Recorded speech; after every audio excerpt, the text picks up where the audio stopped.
Good morning friends.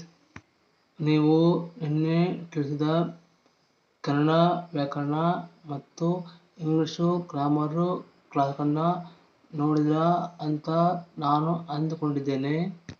ನೀವು ನೋಡದೇ ಇದ್ದ ಪಕ್ಷದಲ್ಲಿ ನಮ್ಮ ಯೂಟ್ಯೂಬ್ನ ಪ್ಲೇಲಿಸ್ಟಲ್ಲಿ ಸಿಗುತ್ತವೆ, ನೋಡ್ಕೊಳ್ಳಿ, ತಿಳ್ಕೊಳ್ಳಿ, ಬುದ್ಧಿವಂತರಾಗಿ ಅಂತ ಹೇಳ್ತಾ ಇದ್ದೀನಿ. ಹಾಗೆ ನಿಮಗೊಂದು ವಿಷಯ ಹೇಳ್ತಾ ಇದ್ದೀನಿ. ಇವತ್ತು ಇದು ಕೊನೆಯ ಕ್ಲಾಸ್ ಆಗುತ್ತೆ. ಈ ಯೂನಿಟ್ನ ಕೊನೆಯ ಕ್ಲಾಸ್ ಆಗುತ್ತೆ ಅಂತ ಹೇಳ್ತಾ ಇದ್ದೀನಿ.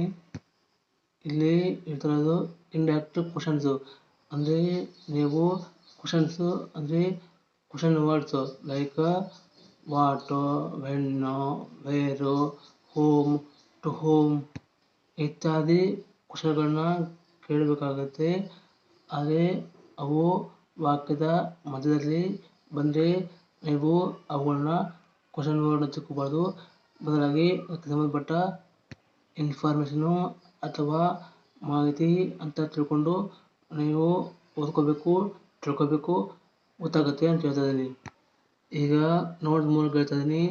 ಇಲ್ಲಿ ನಾನು ಹೇಳ್ತಾ ಇರೋದು ಹೂ, ಹೂಸ್, ಹೂಮ್ ಮತ್ತು ವಿಚ್ ಅನ್ನುವ ಕ್ವಶನ್ ವರ್ಡ್ಗಳ ಬದಲಾಗಿ ನಾವು ದಟ್ ಎನ್ನುವ ವರ್ಡನ್ನು ಉಪಯೋಗ ಮಾಡ್ಬೋದು, ಇಲ್ಲವೇ ಬಿಡ್ಬೋದು. ಅಂದರೆ ಮತ್ತೊಮ್ಮೆ ಹೇಳ್ತೀನಿ, ಹೂ, ಹೂಸ್, ಹೂಮ್ ಮತ್ತು ವಿಚ್ ಅನ್ನೋ ಬದಲು ನೀವು ದಟ್ ಅನ್ನೋದನ್ನು ಉಪಯೋಗ ಮಾಡಬೇಕು, ಇಲ್ಲವೇ ಬಿಡ್ಬೋದು, ನಡೀತೆ, ಎರಡು ಮಾಡ್ಬೋದು ಅಂತ ಹೇಳ್ತಾ ಇದ್ದೀನಿ. ಅದಕ್ಕೆ ಸಂಬಂಧಪಟ್ಟ ಎಕ್ಸಾಂಪಲ್ ಕೊಡ್ತಾ ಇದ್ದೀನಿ, ನೋಡ್ಕೊಳ್ಳಿ. ಎಕ್ಸಾಂಪಲ್ ನಂಬರ್ 1, ನಿನ್ನ ತಲೆ ಕೂದಲನ್ನು ಅಥವಾ ನಿನ್ನ ತಲೆ ಕೂದಲನ್ನು ಯಾರು ಕತ್ತರಿಸಿದರೋ ತುಂಬ ಕೆಟ್ಟದಾಗಿ ಕತ್ತರಿಸಿದ್ದಾರೆ. ಅಂದರೆ ಕನ್ನಡದಲ್ಲಿ ಹೇಳ್ತಾ ಇದ್ದೀನಿ, ನಿನ್ನ ತಲೆ ಕೂದಲನ್ನ ಯಾರು ಕತ್ತರಿಸಿದಾರೋ ಅಂದರೆ ಕಟ್ ಮಾಡಿದಾರೋ ಅವರು ತುಂಬ ಕೆಟ್ಟದಾಗಿ ಮಾಡಿದ್ದಾರೆ ಅಂತ ಹೇಳ್ಬೇಕಾದ್ರೆ ನಾವು ಹೇಳಬೇಕು, the man who cut your hair did it badly ಅಂತ ಆಗುತ್ತೆ. ಮತ್ತೆ ಹೇಳ್ತೀನಿ, the man who cut your hair did it badly ಅನ್ಬೋದು, ಅಥವಾ the man that cut your hair did it badly. ಇಲ್ಲಿ ಹೂವನ್ನು ವರ್ಡ್ ಬದಲಾಗಿ ನಾವು ದಟ್ ಅನ್ನೋ ವರ್ಡು ಉಪಯೋಗ ಮಾಡ್ಬೋದು ಅಥವಾ ಬಿಡ್ಬೋದು ಅಂತ ಹೇಳ್ತಾ ಇದ್ದೀನಿ. ಕೆಳಗಡೆ ಸ್ಥಳವಿಲ್ಲ, lack of space, and therefore we are going next slide. Example number 2 ಹೇಳ್ತಾ ಇದ್ದೀನಿ. ನೀನು ಯಾರನ್ನು ನೋಡ್ತಾ ಇದೆಯೋ, ನನ್ನ ಅಣ್ಣ ಅದು ತಮ್ಮ ಅಂತ ಆಗುತ್ತೆ. ನೋಡ್ಕೊಳ್ಳಿ, ನೀನು ಯಾರನ್ನು ನೋಡ್ತಾ ಇದೆಯೋ ಅವನೇ ನನ್ನ ಅಣ್ಣ ಅದು ತಮ್ಮ ಅಂದ್ಕೊಳ್ಳಿ. ಅದನ್ನು ನಾವು ಹೇಳ್ಬೇಕಾದ್ರೆ the man home U C is my brother. ಇಲ್ಲಿ ಬ್ರದರ್ ಅಂದರೆ ಅಣ್ಣ ಆಗುತ್ತೆ, ತಮ್ಮನ ಆಗುತ್ತೆ. ಇಲ್ಲಿ ಮತ್ತೊಮ್ಮೆ ಹೋಮ್ ಬದಲಾಗಿ ದಟ್ ವರ್ಡ್ ಯೂಸ್ ಮಾಡ್ತಿದೆ ನೋಡ್ಕೊಳ್ಳಿ. ಅದನ್ನೇ the man the man that U C is my brother ಅಂತ ಆಗುತ್ತೆ. ಮುಂದುವರೆದು ಎಕ್ಸಾಂಪಲ್ ನಂಬರ್ 3 ನೋಡ್ಕೊಳ್ಳಿ. ನೀನು ಹೂದಾನಿಯಲ್ಲಿ ಇಟ್ಟ ಯಾವ ಒಣಗಿದ ಹೂಗಳು ಭೀಕರವಾದ ವಾಸನೆಯನ್ನು ಬೀರುತ್ತವೆ ಅಂತ ಹೇಳಲಿಕ್ಕೆ ಇಂಗ್ಲೀಷಲ್ಲಿ ಹೇಳಬೇಕು, dead flowers which you put in the vase smell awful.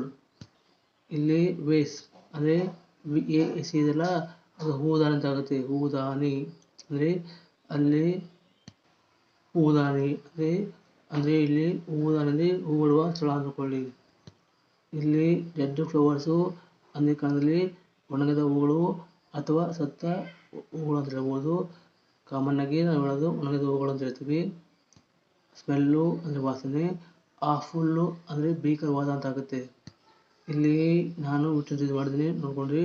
ಇನ್ಮೇಲೆ ನಾನು ಹೇಳ್ತಾ ಇದ್ದೀನಿ ಅದೇ ಸೆಂಟೆನ್ಸಲ್ಲಿ the dead flowers that you put in the vase smell awful ಅಂದರೆ ವಿಚ್ ಬದಲಾಗಿ ದಟ್ ಉಪಯೋಗ ಮಾಡಿಕೊಂಡು ಸೆಂಟೆನ್ಸ್ ಮಾಡಿದ್ದೀನಿ. ಇದು ಮಾಡ್ಬೋದು, ಇಲ್ಲ ಬಿಡ್ಬೋದು, ನಡೆಯುತ್ತೆ ಹೇಳ್ತಾ ಇದ್ದೀನಿ. ಮುಂದಿನ ಹೊಸ ವಿಷಯ ನೋಡ್ಕೊಳ್ಳಿ. Superlative adjectives all, everything, everyone, nothing, nobody, much ಮತ್ತು ಇಟಲ್ನೊಂದಿಗೆ ಬರುವ ಹೂವು, ವಿಚ್, ಹೋಮು ಗಳ ಬದಲು ದಟ್ಟು ಉಪಯೋಗಿಸ್ಬೋದು, ಇಲ್ಲಿ ಬಿಡ್ಬೋದು, ಬಿಟ್ಟಿದ್ದು ಅಂತ ಹೇಳ್ತಾ ಇದ್ದೀನಿ. ಅದಕ್ಕೆ ಸಂಬಂಧಪಟ್ಟ ಎಕ್ಸಾಂಪಲ್ ಹೇಳ್ತಾ ಇದ್ದೀನಿ ನೋಡ್ಕೊಳ್ಳಿ. Example number 1, I have nothing that would interest you. ಅಂದರೆ ನಾನು ಹೇಳ್ತಿರೋದು ಉಪಯೋಗ ಇಲ್ಲ, ಅದರಿಂದ ನನಗೆ ಇಷ್ಟ ಆಗ್ತಿಲ್ಲ ಅಂತ ಹೇಳ್ತಾ ಇದ್ದೀನಿ. ಎಕ್ಸಾಂಪಲ್ ನಂಬರ್ 2 ನೋಡ್ಕೊಳ್ಳಿ. Much that I have read is non sense. ಅಂದರೆ ನಾನು ಓದಿದ ಇನ್ಫಾರ್ಮೇಷನ್ನು ಅಥವಾ ಮಾಹಿತಿ ಪೂರ್ತಿಯಾಗಿ ನಾನ್ ಸೆನ್ಸ್ ಆಗಿದೆ, ಅಂದರೆ ಮೂರ್ಖತನವಾಗಿದೆ ಅಂತ ಹೇಳೋಕ್ಕಾಗುತ್ತೆ. ಅಂದರೆ ನಾನು ತುಂಬ ಓದಿದೆ, ಆದರೆ ಅದು ಮೂರ್ಖತನವಾಗಿದೆ ಅಂತ ಹೇಳ್ತಾ ಇದ್ದೀನಿ. ಇಲ್ಲಿ ಮತ್ತೆ ತುಂಬ ರೆಡ್ಡು ಅನ್ಬೇಕು, RED ರೆಡ್ಡು ಅಂದರೆ ಓದಾಗಿದೆ. ನಾನ್ ಸೆನ್ಸು ಅಂದರೆ ಮೂರ್ಖತನ ಅಂತ ಹೇಳ್ಬೋದು, ಮೂರ್ಖ ಅಂತ ಹೇಳೋಕ್ಕಾಗುತ್ತೆ ಅಂತ ಹೇಳ್ತಾ ಇದ್ದೀನಿ. ಮುಂದುವರೆದು ಎಕ್ಸಾಂಪಲ್ ನಂಬರ್ 3 ನೋಡ್ಕೊಳ್ಳಿ. This is the best book that I have read. ಅಂದರೆ ಇದು ಒಂದು ಉತ್ತಮವಾದ ಪುಸ್ತಕ, ಇದನ್ನು ನಾನು ಓದಿ ಅಂತ ಹೇಳೋಕ್ಕಾಗುತ್ತೆ ಅಂತ ಹೇಳ್ತಾ ಇದ್ದೀನಿ. ಎಕ್ಸಾಂಪಲ್ ನಂಬರ್ 4 ಹೇಳ್ತಾನೆ. All is well that ends well. ಅಂದರೆ ಎಲ್ಲವೂ ಒಳ್ಳೆಯದು, ಹಾಗೆ ಒಳ್ಳೆಯದಾಗಿ ಮುಕ್ತಾಯ ಆಗುತ್ತೆ ಅಂತ ಹೇಳ್ತಾ ಇದ್ದೀನಿ. ಎಕ್ಸಾಂಪಲ್ ನಂಬರ್ 5 ಹೇಳ್ತಾ ಇದ್ದೀನಿ. Everything that he did was the best. ಅಂದರೆ ಅವನು ಮಾಡಿದ ಎಲ್ಲ ಕೆಲಸವು ಅಥವಾ ಕಾರ್ಯವು ಅಥವಾ ಏನೋ ಎಲ್ಲ ವೇಸ್ಟ್ ಅಂದರೆ ಉಪಯೋಗ ಇಲ್ಲದ್ದು ಅಂತ ಹೇಳೋಕ್ಕಾಗುತ್ತೆ. ಮುಂದುವರೆದು ಹೇಳ್ತಾ ಇದ್ದೀನಿ. ಕೆಲವೊಮ್ಮೆ ಆ್ಯಸ್ ಬದಲಾಗಿ ದಟ್ ಕೂಡ ಬರುತ್ತೆ. ಹೇಗಂತ ನೋಡೋಣ. ಎಕ್ಸಾಂಪಲ್ ನಂಬರ್ 1 ಹೇಳ್ತಾ ಇದ್ದೀನಿ. ನೀನು ಮಾಡುವಂಥ ಕೆಲಸಗಳನ್ನು ನಾನು ಮಾಡುವುದಿಲ್ಲ. ಅದನ್ನೇ ಹೇಳ್ಬೇಕಾದ್ರೆ I never do such things as you do. ಅಂದರೆ ನೀನು ಮಾಡುವಂಥ ಕೆಲಸಗಳನ್ನು ನಾನು ಮಾಡುವುದಿಲ್ಲ. ಅದನ್ನು ಇಂಗ್ಲೀಷಲ್ಲಿ ಹೇಳ್ಬೇಕಂದ್ರೆ I never do such things as you do. ಅಂದರೆ ಅದರ ಅರ್ಥ. ನಂತರ ಸೆಂಟೆನ್ಸು ಕನ್ನಡ ಸೆಂಟೆನ್ಸು ಇಂಗ್ಲೀಷ್ ಹೇಳ್ತಾನೆ. I never do such things that you do. ಅಂದರೆ ಇಲ್ಲಿ ಯಾವ್ದು ಬದಲಾಗಿ ದಟ್ ಅಂತ ನೋಡಿಕೊಂಡು ಹೇಳ್ಬೋದು ಅಂತ ಹೇಳ್ತಾ ಇದ್ದೀನಿ. ಮುಂದುವರೆದು ಎಕ್ಸಾಂಪಲ್ ನಂಬರ್ 2 ನೋಡ್ಕೊಳ್ಳಿ. ಇದೇ ಹುಡುಗನನ್ನು ನಾನು ತುಂಬ ಇಷ್ಟಪಡುತ್ತೇನೆ. ಅನ್ನಲಿಕ್ಕೆ ಇಂಗ್ಲೀಷಲ್ಲಿ ಹೇಳಬೇಕು. This is the boy whom I like so much. ಇಲ್ಲಿ ನಾವು ಹೋಮ್ ಅಂತ ಯೂಸ್ ಮಾಡಿದ್ವಿ, WHOM. ಹೋಮ್ ಬದಲಾಗಿ ದಟ್ ಕೂಡ ಉಪಯೋಗ ಮಾಡ್ಬೋದು ಹೇಳ್ತಾ ಇದ್ದೀನಿ. This the boy that I like so much ಅಂತ ಆಗುತ್ತೆ ಅಂತ ಹೇಳ್ತಾ ಇದ್ದೀನಿ. ಮುಂದುವರೆದು ಎಕ್ಸಾಂಪಲ್ ನಂಬರ್ 3 ಹೇಳ್ತಾ ಇದ್ದೀನಿ. ನೋಡ್ಕೊಳ್ಳಿ. ಇದೇ ಹುಡುಗನಿಗೆ ನಾನು ಉತ್ತಮವಾದ ಪುಸ್ತಕವನ್ನು ಕೊಟ್ಟೆ ಅಂತ ಹೇಳಲಿಕ್ಕೆ ಇಂಗ್ಲೀಷಲ್ಲಿ this the boy whom I gave my best book to ಅನ್ಬೋದು. ಅಥವಾ this the boy that I gave my best book to ಅಂತ ಹೇಳೋಕ್ಕಾಗುತ್ತೆ. ಇಲ್ಲಿ ಹೋಮ್ ಬದಲಾಗಿ ದಟ್ ಕೂಡ ಉಪಯೋಗ ಮಾಡಿದ್ರೆ ಸರಿ ಆಗುತ್ತೆ ಅಂತ ಹೇಳ್ತೀನಿ. ಹೋಮ್ ಉಪಯೋಗ ಮಾಡಿ ಇಲ್ಲ ದಟ್ ಉಪಯೋಗ ಮಾಡಿ ಅಂತ ಹೇಳ್ತಾ ಇದ್ದೀನಿ. ಇಲ್ಲಿ ಮತ್ತೊಮ್ಮೆ ಹೇಳ್ತೀನಿ. ಹೋವು ವಿಚ್ಚು ಹೋಮ್ಗಳ ಬದಲಾಗಿ ದಟ್ಟು ಉಪಯೋಗ ಮಾಡ್ಬೋದು, ಅದು ಬಿಡ್ಬೋದು ಅಂತ ಹೇಳ್ತಾ ಇದ್ದೀನಿ. ನೀವು ಬಿಟ್ಟಿದ್ದು ಹೂವು ವಿಚ್ಚು ಹೋಮ್ಗಳ ಬದಲಾಗಿ ನೀವು ದಟ್ಟು ಉಪಯೋಗ ಮಾಡ್ಬೋದು ಇಲ್ಲ ಬಿಡ್ಬೋದು ಅಂತ ಮೊದಲೇ ಹೇಳಿದ್ದೆ. ಜೊತೆಗೆ ಈ ಹೊತ್ತಿಗೆ ಇಷ್ಟು ಸಾಕು ಅಂತ ಹೇಳ್ತಾ ಇದ್ದೀನಿ. ಅಂದರೆ ನಾಳೆ ಬೆಳೆಸಿಕೋಣ. ಆಗ ಇಂಗ್ಲೀಷಲ್ಲಿ ಹೊಸ ಯೂನಿಟ್ಟು ಅಂದರೆ ಅಧ್ಯಾಯ ಪ್ರಾರಂಭ ಮಾಡೋಣ.